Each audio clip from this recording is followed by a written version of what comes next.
Slagteriernes Forskningsinstitut har til formål at forbedre den danske svine- og oksekødssektors konkurrenceevne ved hjælp af forskning, udvikling, teknologiformidling og konsulentvirksomhed. Instituttets valg af såvel kort- som langsigtede opgaver sker i samråd med en række faglige udvalg. Disse udvalg skal på branchens vegne medvirke til, at instituttets udviklingsaktiviteter sættes ind netop der, hvor det gavner branchen som helhed mest. Som rettesnor for instituttets aktiviteter i de nærmeste år er der udarbejdet en strategiplan. I denne er der lagt særlig vægt på nogle udvalgte arbejdsområder. Disse områder er råvareoptimering, målemetoder til kvalitetsstyring, mekanisering og automatisering, anvendelse af informationsteknologi og konsulentopgaver. De to første af disse områder, råvareoptimering og målemetoder, skal ses på baggrund af, at råvarernes værdi udgør langt den største del af branchens direkte produktionsomkostninger. Derfor er måling og styring af kvalitetsegenskaber afgørende vigtige i bestræbelserne på at fremstille produkter i høje og ensartede kvaliteter. Mekanisering og automatisering er begrundet i ønsket om at lette de mest miljøtunge arbejdsoperationer, samt i forventning om, at der i de kommende år vil være lavere tilgang af unge til arbejdsmarkedet. Udviklingsarbejdet sigter blandt andet på hel eller delvis automatisering af opskærings- og udbindningsoperationer. Det fjerde hovedområde, anvendelse af informationsteknologi, åbner mulighed for en bedre håndtering af branchens komplicerede planlægnings- og styringsopgaver. Instituttets arbejde finansieres af Svineafgiftsfonden og Kvægafgiftsfonden samt via indtægter fra konsulentvirksomhed. Hertil kommer forskellige offentlige fondstilskud til bestemte projekter. Finansieringen afspejler den sunde vekselvirkning mellem fællesopgaver betalt af svine- og kvægafgiftsfondene og konsulentopgaver for enkeltvirksomheder i ind- og udland. I instituttets samlede budget for 1988-89 på i alt 107 millioner kroner forventes der en indtægt på ca. 10 millioner kroner fra forskellige offentlige danske og nordiske fonde. Dansk landbrug har en god tradition for at løfte i flok. Dette princip ligger også bag instituttets virksomhed med løsning af fælles forsknings- og udviklingsopgaver for den danske kødindustri. Fordelen herved er først og fremmest, at branchen kan gennemføre opgaver, som er for komplicerede, for risikobetonede og for bekostelige for de enkelte virksomheder. I kraft af den danske kødindustris store samlede produktion kan der således opnås en meget høj nytteværdi af midler investeret i fælles udviklingsaktiviteter.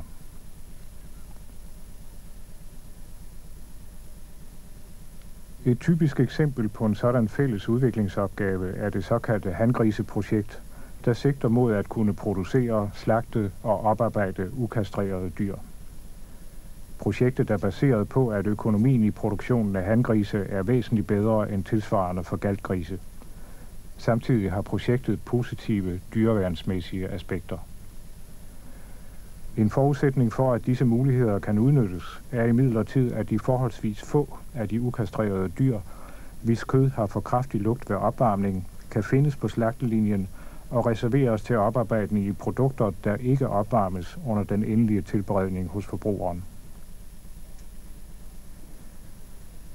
Graden af kønslugt bestemmes ved måling af stoffet skatol i spækprøver. Fra modtagestationen på slagtelinjen sendes prøven via rørpost til analyse i et laboratorium. 3 prototyper af et automatisk analyseudstyr afprøves i øjeblikket under produktionsforhold på Steff Holberg i Ringsted og Region Syds afdeling i Blands. Prototyperne er bygget af firmaet Dansk Teknologi efter instituttets anvisninger. Risikoen i projektet ligger først og fremmest i, om det lykkes at få lokaliseret de vigtigste årsager til udviklingen af kønslugt og få dem bragt under kontrol, således at antallet af frasorterede dyr kan holdes under 5%, som er den grænse økonomiberegningerne er baseret på. Sideløbende med afprøvningen af prototyperne arbejdes der derfor med afklaring af årsagsforholdene. På baggrund af resultaterne af de 2 delopgaver skal branchen medio 1989 tage stilling til, om projektet skal videreføres. De samlede udviklingsomkostninger for projektet vil være ca. 60 millioner kroner, hvoraf ca. 18 millioner kroner er ydet som risikovilligt lån fra Udviklingsfondet. Herover forestår en nettogevinst på ca. 30 kroner per hangris fremover, hvis projektet lykkes, svarende til over 200 millioner kroner årligt på landsplan.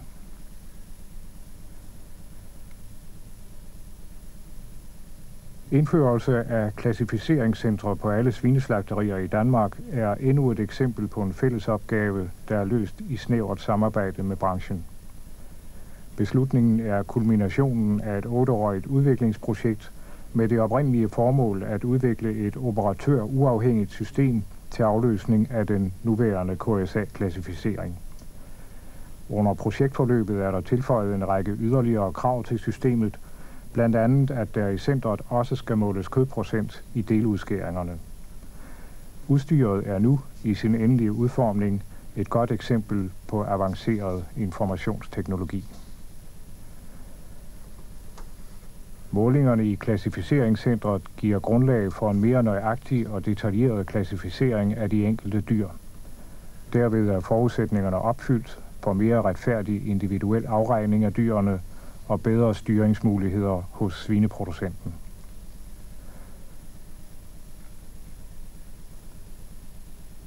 Slagtesvin har fra naturens hånd forskellig anatomi. For at udnytte de tilførte dyr bedst muligt, er det derfor nødvendigt at have velegnede metoder til sortering af kroppe og udskæringer efter kødindhold og kvalitet. Her giver klassificeringscentret mere detaljerede muligheder end KSA-systemet, og derfor bedre grundlag for såvel udbytte som kvalitetsoptimering.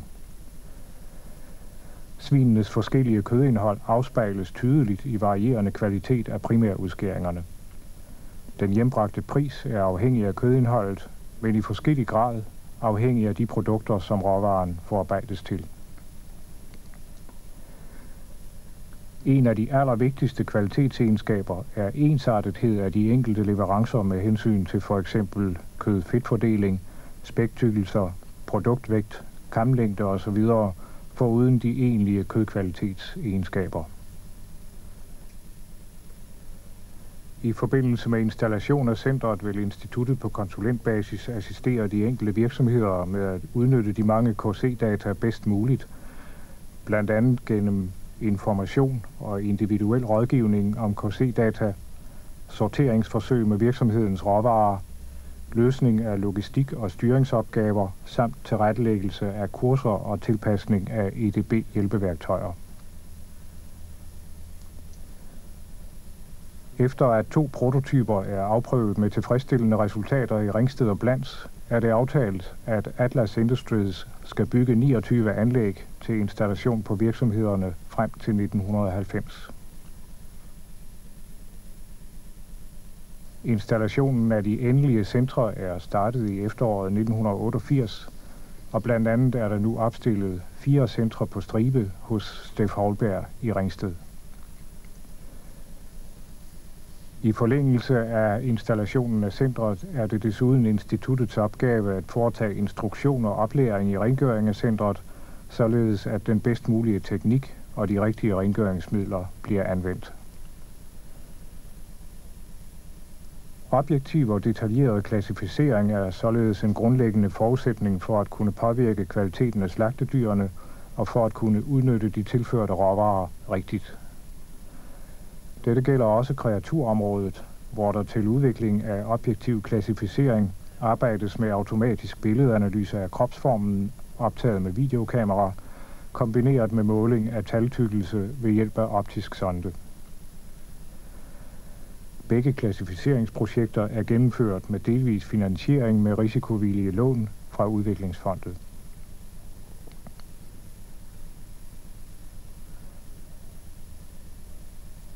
Til råvareoptimering hører også bestræbelserne på at få dyrene transporteret til slagtning med færrest mulige problemer i form af forringet kødkvalitet, blødninger og sværbeskadigelser.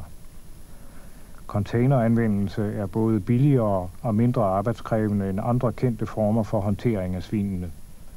Hertil kommer, at den er mere skånsom mod dyrene end traditionel transport. Svinene er her samlet i containeren hos producenten i grupper på ca. 15 dyr, da denne flokstørrelse erfaringsmæssigt har vist sig at være lettest at drive for en enkelt person. Takket være en skridsikker bund i containeren sker der ingen udskridning og sammenpakning af svinene under ophejsningen.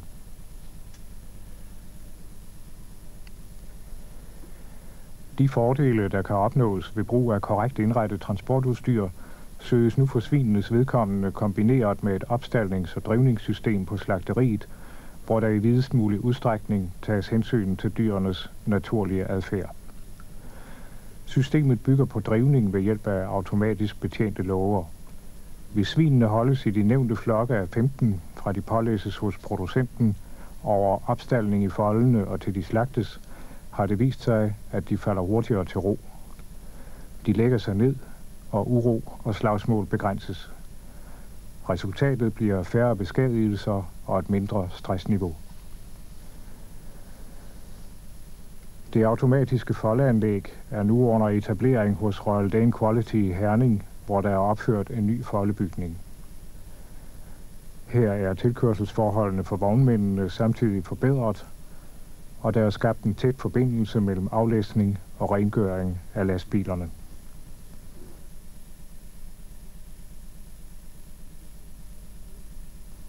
Udvikling af hurtigmetoder til måling af farve og protein i svinekød er projekter, der gennemføres i samarbejde med Optisk Laboratorium og med firmaet Carl Zeiss i Tyskland.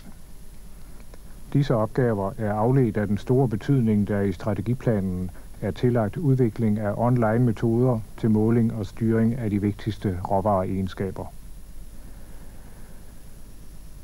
I begge metoder stikkes en optisk sonde ind i en muskel.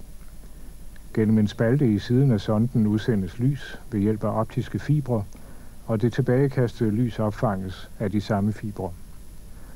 Ved måling af proteinindhold benyttes infrarødt lys, og til måling af kødfarve, som vises her, benyttes synligt lys. Det tilbagekastede lys føres herpå af de optiske fibre til et såkaldt spektrofotometer, hvor det brydes i et prisme. Lyset sorteres herved efter bølgelængder eller farver, da synligt lys indeholder alle farvetoner, og danner således et spektrum af den belyste muskel. Gennem et omfattende kalibreringsarbejde søges disse refleksionsspektre fortolket, så de herefter kan anvendes som direkte mål for de pågældende egenskaber. Til målemetoder hører også udviklingen af hurtigmetoder til bestemmelse af antal og art af mikroorganismer i råvarer, mellemprodukter og på inventar. Metoderne skal give hurtige resultater, der kan benyttes aktivt under produktionen til opnåelse af størst mulig sundhedsmæssig sikkerhed og bedst mulig holdbarhed af færdigvarerne. Teknologirådet har givet tilskud til et forprojekt, hvor en række forskellige metoders egnethed til brug i kødindustrien er sammenlignet. Der findes stadig meget tungt og omkostningskrævende manuelt arbejde på virksomhederne. I instituttets opgaver vedrørende mekanisering og automatisering arbejdes der såvel med udvikling af nye utraditionelle metoder, som med udvikling af mindre hjælpeværktøjer. I flere af de utraditionelle automatiseringsprojekter er instituttet gået i samarbejde med de svenske og norske kødforskningsinstitutter samt med danske ATV-institutter. Instituttet er opmærksom på vigtigheden også af de mindre hjælpeværktøjer. Et eksempel herpå er en bogbladsudtrækker, der giver væsentlig aflastning for operatøren. Dette værktøj er udviklet i samarbejde med Bedriftssundhedstjenesten og er sat i produktion af det danske firma Ginge Rådvad. Branchen forventer af instituttet, at det skal danne bindeled til den teknologiske udviklingsfrontlinjer og sørge for, at fremtidige teknologiske muligheder bliver bearbejdet og omsat til brug i dansk kødindustri tidligst muligt. I det projekt, som benævnes Fremtidens Svineslagteri, omsættes den forventede markedsmæssige og teknologiske udvikling til en teoretisk model af et svineslagteri om 10-15 år. Projektets resultater vil blive fremlagt i deres helhed for branchen i 1989. Desuden søges branchens samlede behov og muligheder inden for fremtidig brug af EDB kortlagt i et teknologirådsstøttet forprojekt, hvis resultater skal udgøre et prioriteringsgrundlag for fremtidig udviklingsaktivitet på området. I 1987 vedtog Folketinget en lov om tilskud til produktudvikling ved forarbejdning af jordbrugets råvarer. Ifølge loven kan der også gives tilskud til fælles forsknings- og udviklingsopgaver af betydning for blandt andet kødindustriens produktudvikling. Et af de projekter, hvor instituttet har opnået produktudviklingstilskud, omhandler konsekvenserne af væsentligt reduceret salt, nitrit og fosfatindhold i en del af de færdigvarer, der fremstilles ud fra råvarerne. I et andet projekt undersøges mulighederne for via starterkulturer at fremme ønskede smagsegenskaber i udvalgte produkter. På oksekødsområdet er der opnået tilskud til et projekt, hvor der skal udvikles proces- og receptgrundlag for oksekødsprodukter, som er kendte på eksportmarkederne. Produkterne fremstilles ud fra de råvarer, der traditionelt er mindre anvendte som fersk kød, eller som er vanskelige at forarbejde. Instituttet tilbyder også konsulentbistand til udenlandske virksomheder. For Slagteriregion Syd har instituttet på konsulentbasis udarbejdet opskriftsmateriale i forbindelse med et salgsfremstød for en charcuterivareserie i Japan. I samme forbindelse har instituttet fremstillet undervisningsmateriale til brug ved oplæring af japanske demonstratricer, som skal udbrede kendskabet i Japan til færdigvarer fra Slagteriregion Syd. For at imødekomme branchens behov for assistance til opfyldelse af eksterne miljøkrav, er instituttets kapacitet inden for dette område forøget. Instituttet kan nu tilbyde forstærket bistand, blandt andet på områderne spildevandsbehandling og miljøgodkendelse.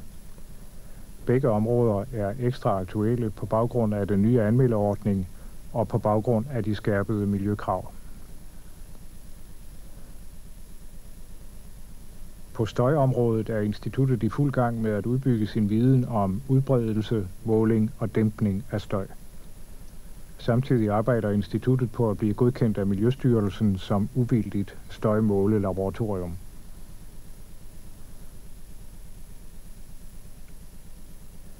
Overvågning af international teknologisk udvikling vil være en vigtig fremtidig institutopgave. Et sådant eksempel på ny teknologi hentet i udlandet er den såkaldte Captec-pakning.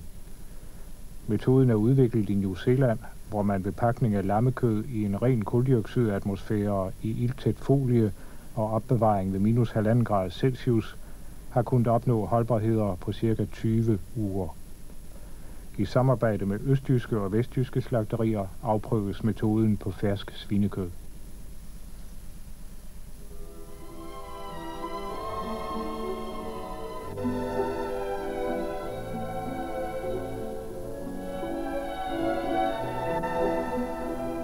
Afslutningsvis ønsker instituttet at takke virksomhedernes medarbejdere, medlemmerne af de mange projektfølgegrupper samt de faglige udvalg for et engageret samarbejde i det forløbende år.